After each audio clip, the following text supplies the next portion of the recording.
Sean Clifford had the highest completion percentage by a Nittany Lion over the last 25 years. Number 3 Oklahoma, meanwhile, had a nail-biter against Nebraska, 23-16. That's a game they were a 4-touchdown favorite. It was Oklahoma's fewest points in a game under Lincoln Riley. It was the first time they didn't score at least 27 since the year 2016. And then finally, Alabama. This was a game we thought that they were going to put away early, and instead, it was the game right to the end. They have won 8 straight against Florida. Nick Saban's 11-0 as a coach against Dan Mullen, but that was a close call. And even with that close call, however, Alabama still has the highest chance to reach the playoff. Georgia right behind them. Michigan, now the Big Ten's best shot to make it, just ahead of Ohio State and Penn State. That, I'm sure, will bring a smile to the face of my friend Mr. Finebaum, who joins us here. Heather and Paul jumping in with Desmond as well. But I was thinking of you, Paul, as I was watching that Alabama game. 21-3, and I'm thinking, Paul was right. This isn't even going to be a game. What did that game say to you about how vulnerable this Alabama team might be this year? Paul?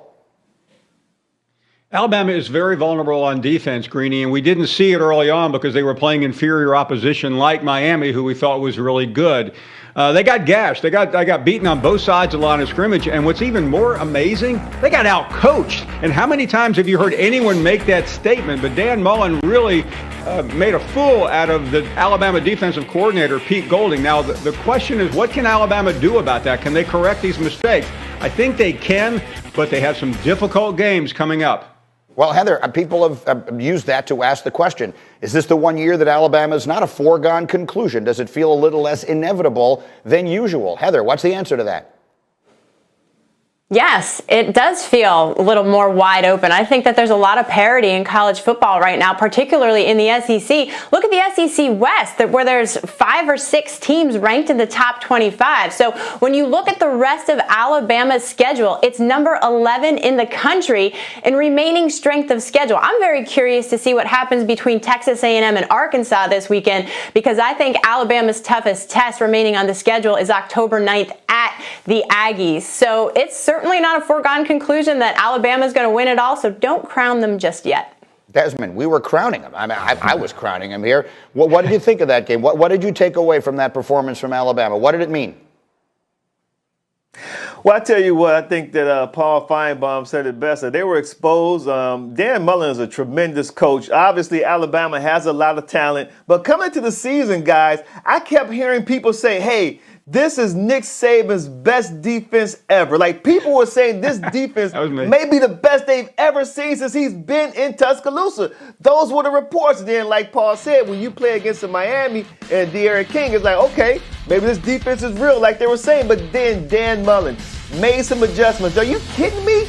Down 21-3 in the first quarter, and they came back and made this a game? Incredible job by Dan Mullen and his staff, but the defense was exposed. And not to get too technical, but when you have a running quarterback and this guy is a +1, meaning they have an extra blocker, it gives Alabama's defenses fit. Meaning dual threat quarterbacks has always given Nick Saban defenses hell, and Paul Finebaum can tell you that that's fact. Okay, we'll come back to that because there's one other thing I really want to get into here. We're going to have a little more time later for a few other issues. But Reggie Bush, with the USC opening, Reggie Bush suggested the name Deion Sanders for that job. And I heard Gus Johnson on TV talking about that as well. Heather, I'm looking at you, and you seem to be shaking your head immediately. Do we think, is there a real chance that Deion Sanders becomes the next coach of USC?